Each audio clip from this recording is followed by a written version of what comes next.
because Chris isn't going to be in this at all. I'm not going to be. Oh, I see. If it's possible, you could start this with a sort of statement. Yeah. You know, like, Yeah.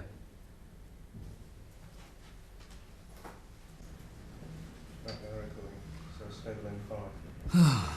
We'll start. Am I right in thinking that the Who's stage show, the running order of the songs, was your responsibility? How did that come about? I think people were under the impression that the stage show was really my responsibility, but in actual fact, I only ever did the running order of the songs. Because there's an art in putting the songs together in a way that the overall picture becomes kind of a melody in itself. So how did you go And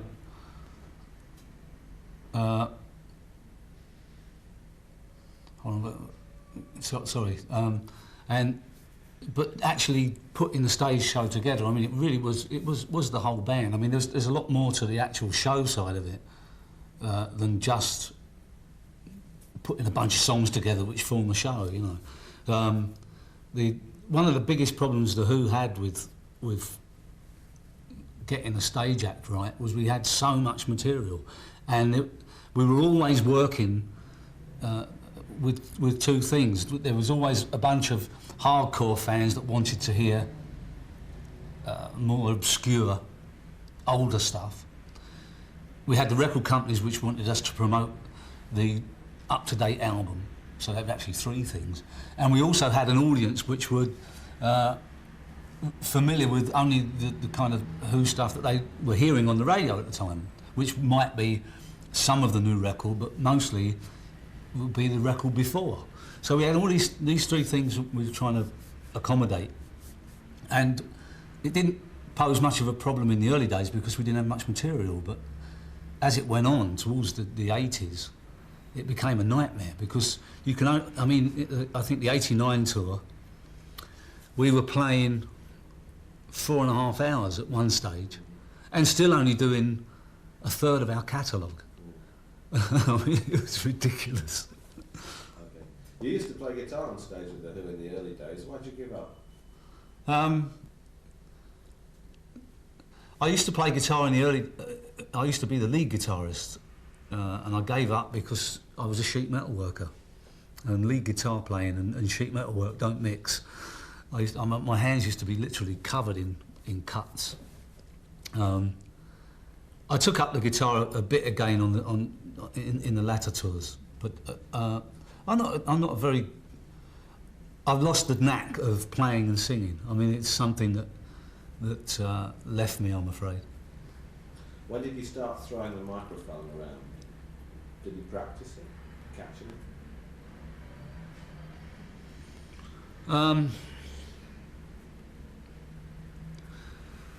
it? Way back in, I think it was 1967, when we first went to America, and we kind of made our fame on My Generation and the fact that we smashed up equipment, and which became, in a way, it became a real pain in the arse because people came to see us smash the equipment up and didn't listen to the music. But I used to feel so kind of vulnerable with just this silly thing on the lead and just standing there. And I mean, and Jagger was the best dancer in the world, and all the other people were cool guitarists. You know, they had a nice guitar, they could look trendy, and drummers had everything to play with. But a singer's only got in like his physical presence and this silly thing on a lead. And I used to smash it about on the drums, the microphone, and that got a bit boring. You know, where could that go? Nowhere further. And one day I threw it, and it headed, from what I remember, I think I threw it, and it was aiming towards either Pete or Keith, and I stopped it from going with the other hand, and it came back to me. And I mean, no one was more shocked than me, and I thought, wow, that's a good effect. But I never ever practiced it off the stage. I only ever did it in a show, so it kind of grew organically. But it came out of boredom. Did you always play very loud, and why were you so loud? The volume thing came from, I suppose, I mean, the origins of rock and roll. I mean, it was always, I mean, the first things you ever read about rock and roll, loud, you know, in-your-face music. And in the early days, we could never afford very good equipment. So to compensate for being loud, we used to play with what we then called drive. We used to kind of really play hard and drive. But then as we got more money, we bought bigger and bigger equipment, and it got incredibly loud. Whether it got better or not, I don't know.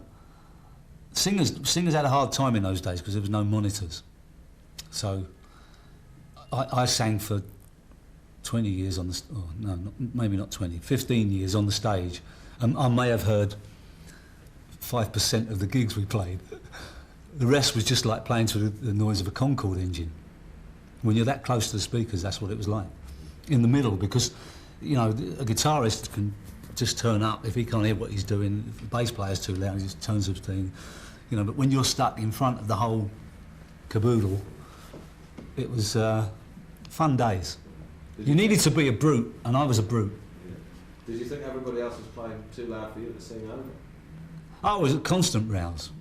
Well, mainly because, you know, the problem with singing is, as well, is that the ear, I don't know anyone really who likes their own voice, the sound of their own voice, and there's something to do with your own ear doesn't pick up certain resonances that your voice actually gives. And when you can't hear your voice, I think this is why deaf people have so much problem in speaking. When you can't actually hear your own voice, you try and, subconsciously, you're trying to add things that are there already, so you kind of overcompensate. So immediately your voice gives out because you're trying too hard. Do you think there was competition on stage as to who could attract the audience's attention? Oh, the Who was built on competition. I mean, the competition was horrendous on and off the stage. I mean, we were all complete show-offs. I mean, John, and even John in his funny way, I mean, he worked on the art of doing nothing till people used to think he was asleep, apart from his fingers and the noise that was coming out of him. But I mean, John is quite an interesting character because off stage, he's probably the most eccentric guy of the lot. I mean, I think he's probably even more eccentric than Keith Moon. That's what John is, a real enigma. What was your reaction? We've touched on this slightly before, but I'll ask it anyway. What was your reaction when Pete and then Keith started smashing their equipment?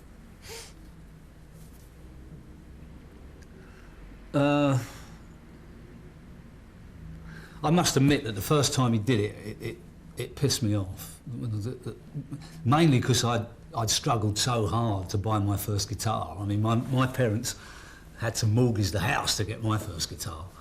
And the ones before that, I actually bought planks of wood and I made them with my own hands. And to see a guy just get hold of something which was so precious to me and smash it to smithereens, I used to get kind of angry. But then, you know, then I could kind of see that it's not. They are just planks of wood with strings on. Some of them are very beautiful, but I mean, it's only material rubbish. You know. Can you recall playing the Marquee in 1965, the regular Tuesday night shows? Any stories from that era? The only thing I remember about I remember playing there quite well, the Marquee. The Marquee was, we took it over on a Tuesday night, and Kit Lambert and Chris Stamp had all these free tickets printed for the first night. And the previous Tuesday to our opening at the Marquee, we went out on the streets of London, of the West End, with a bunch of our fans to attempt to give these free tickets away. And we found difficulty giving the bloody things away. That's how, I mean, that was, then we suddenly realised why Tuesday nights had been so dead at the Marquee. I mean, there was just nobody about in the West End on a Tuesday night. So we actually went into doing the Marquee with quite a bit of intrepidation because it was a notoriously quiet night in the West End. But it didn't stay quiet for long. It seemed that when you went into Europe, you spent quite a bit of time touring around Scandinavia, Sweden up there. Any reason why you picked on that particular part of the world? We used to tour Sweden and Denmark and that because the women were so beautiful. But we soon found out they were also very boring. Can you recall the Monterey Festival show? Any stories from that? Monterey was a big one for us. I mean, before we even got to Monterey, Monterey was built up in my imagination as an enormous event. And I must admit, at Monterey I was incredibly stoned. We all were. I mean, I think that goes without saying that we all were incredibly stoned. I had a very good friend of mine from San Francisco had just made a new drug called STP, which was a derivative of marijuana and LSD, some strange kind of concoction. And we'd all, well, I'd sampled it at least, so, I mean, my memories of Monterey are a little bit vivid, to say the least. But my main recollection of Monterey was something that happened not on the stage, but underneath it. There was probably the best jam session I've ever heard in my life happened on the stage, underneath the stage, because the dressing room was under the stage. And there was Jimi Hendrix, Brian Jones of the Stones, Pete, who else? George Harrison. I think George Harrison was there. I think Eric Clapton was there. Mama Cass. Oh, so many people, all just singing and playing, and it was amazing. And I've always wished that the bloody recording equipment was under the stage rather than on it. What about the tour that followed with Herman's Hermits? Who were actually supporting Herman's Hermits, which sounds crazy now, but probably wasn't quite so crazy at the time. The Herman's Hermits tour was I don't know. I mean, we all felt a bit strange about that. I mean, I particularly felt that we shouldn't have been doing it. But there again, we needed a platform to get to people, and somebody convinced us that Herman was the right platform. Who was that somebody? I'm trying to find him ever since. But it was good. It was good fun, and what can I say about it? I mean, what I'm proud of after this amount of time's gone past is that we were probably the first, one of the few. I think we were probably the first English band to break America by touring. All the other bands before, like the Stones and the Beatles, the Dave Clark Five, I mean, can you believe it? They had huge success over there, but it all came from huge record success, and then they went over and toured. The Who did it the other way round. And so, I mean, whatever you say about the Herman's tour, whether it was right for the Who to be playing with Herman's Hermits, it did us a lot of good in the fact that it got us out there and people became aware of this band that was always working. And that's how we broke America, so it was good in that way. We've got some footage from Tanglewood, which is about 1969, 70. But by this time you'd really changed your image, Roger. You had long curly hair, fringe jacket, tight blue jeans, bare chest a lot of the time. Was this a conscious thing on your part? Because this image became a sort of archetypal rock idol look, and it's an image that a lot of other people copied, you know. How did you come by this image? Was it just your idea? Well, I mean, the image I kind of ended up with in the 70s, first of all, started from me getting fed up with using dippity-doo to straighten my hair. Because, I mean, I was lumbered with that in the 60s because, I mean, worse than being someone with the worst disease in the world, which was contagious, even worse than that was to be a mod with curly hair. So I used to use this dippity-doo to straighten my hair, with some hilarious results. And in the late 60s, I really got fed up with this and threw the stuff along with the hairdryer out of the window and just let the curls come, you know. And kind of as it got longer, it got more interesting. I thought, oh well, that's the end of going to the hairdresser ever again. You know, I really had enough of playing with my hair for years. So I just let it grow, and that kind of got movement in the head, which you suddenly feel things moving on your body, and it creates another movement. It's very kind of chaos theory, but also at that time my microphone twirling was all developing all at the same time, and the more that developed, the more I needed to be free of clothes, and I could go and buy shirts off the have shirts made and all normal clothes, t-shirts and all that, but very, within 3 seconds they were soaking wet and incredibly restrictive to wear. So I thought, I've got to get round this. What's the best thing to use? So I got into using pigskin. It was hide, natural hide, and it was just like wearing another skin. And no matter how much you sweated, or it just went with you, and it all developed from there. The fringes on the jacket came from, again, the feeling of the hair moving. I thought, well, if that moved, let's get something else that's moving. And it just developed, and along with what was going on in America at the time, the hippie thing, they started wearing a few fringes, and I just developed it further. By this time, Tommy had become the predominant section of the stage actor. Do you think, in a sense, you became Tommy on stage in the eyes of the audience? The film perhaps reinforced this idea. I think there was. It was impossible for me not to become Tommy to the audience. I mean, absolutely impossible, because I mean, in those days I used to sing the whole thing.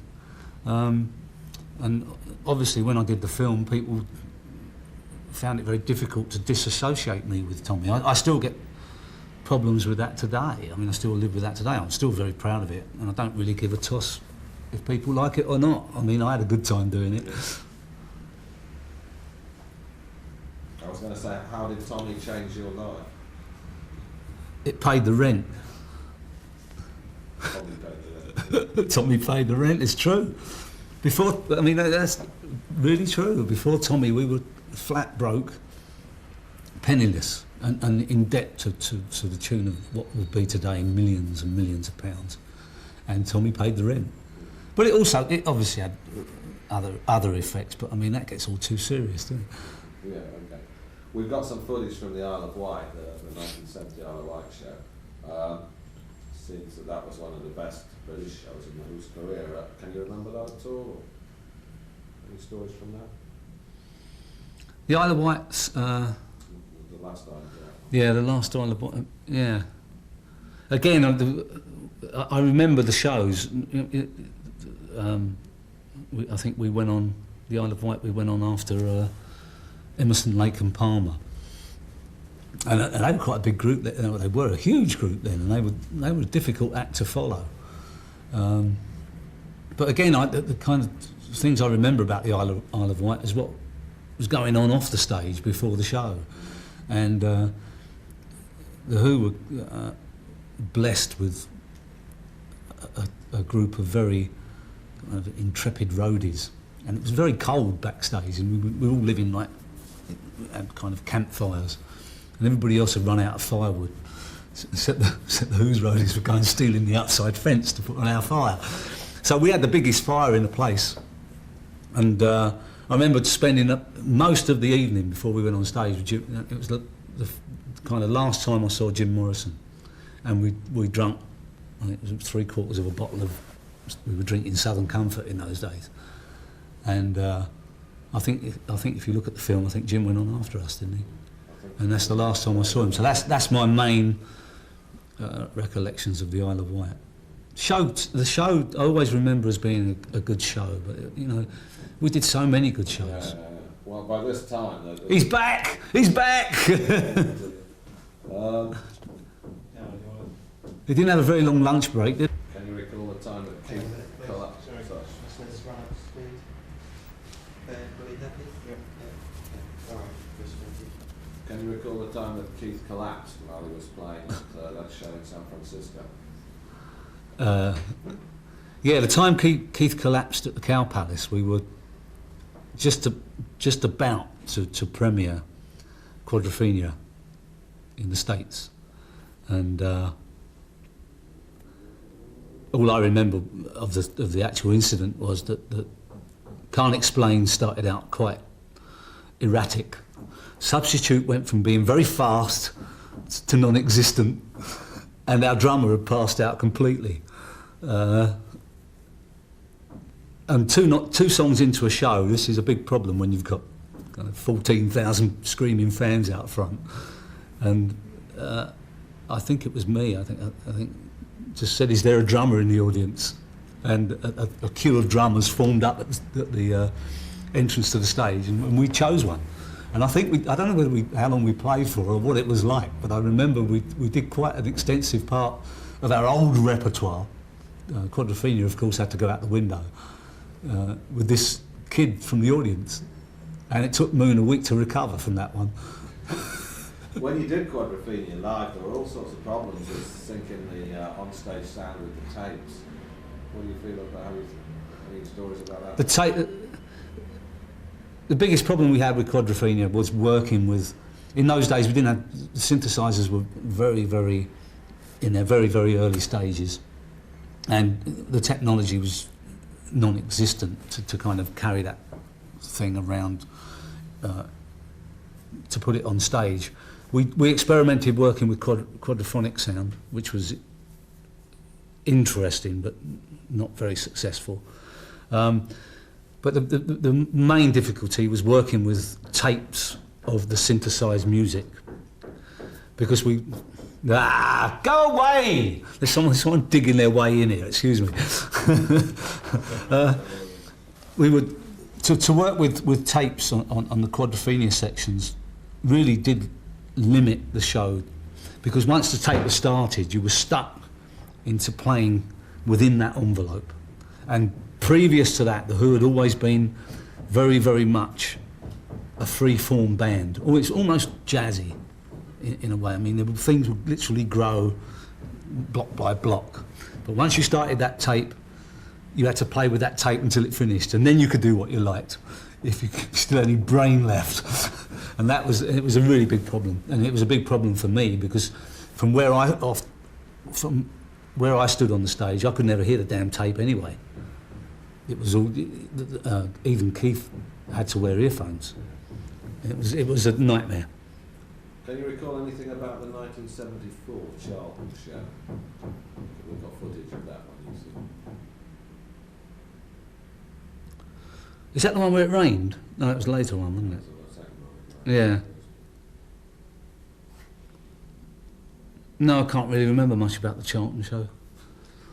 During the song "Who Are You," you used to run on the spot for several minutes. You virtually sprinted. Was that your idea? How did that come about? It came about really. I was really tongue-in-cheek talking to America, because every time I used to go to America, I never ceased to be amazed.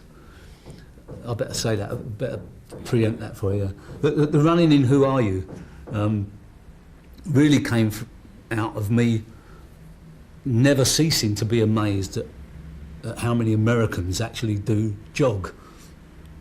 And I used to, because in England nobody walks very fast, let alone jogs. And every time I used to go out to America, there'd be all these people at 7 o'clock in the morning. And I used to think, well, who the fuck are you? Which was the hardest Who song to sing on stage? I think to say that there's one particular difficult Who song for me to sing would be ridiculous. They're all difficult for me to sing. They're all. It's more of an acting job than a singer's job, really. So they're all characters to actually put onto yourself. I mean, unless you put the whole character on, the song doesn't live. You know, it's kind of weird. That's why I suppose I can go on doing it for so long and still enjoy it. If it was just a song, I'd probably be bored to tears with it 25 years ago. When Keith died and Kenny Jones took over, how did that change it for you as far as the live show was concerned? Oh, I'll be diplomatic here. Not very good, not my strong point. Not libelous. Huh? Not libelous, please. Not libelous. Well, when Keith died, I mean, it was. I